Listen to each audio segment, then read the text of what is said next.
আজকে এটা অনেকটাই আমাদের মাঝ থেকে বিদায় নিয়ে চলে গেছে। আর হামেশাই গর্ব হচ্ছে। মনে রাখবেন, পিতা এবং মাতা যদি সন্তানের প্রতি জুলুম করে, একটা সন্তানকে বেশি অগ্রাধিকার দিয়েছে, আটটা সন্তানকে অগ্রাধিকার দেয় নাই, এরকম অনেক পরিবারে হয়। এটা হয়, এটা প্রমাণিত। অনেক সময় বড় ছেলে পরিবারের অনেক কিছু করে,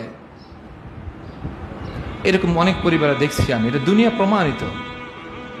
ছোট ছেলে যখন ইনকাম শুরু করে তখন বড় ছেলে অবহেলার পাত্র হয়ে যায়, আছে না নেই?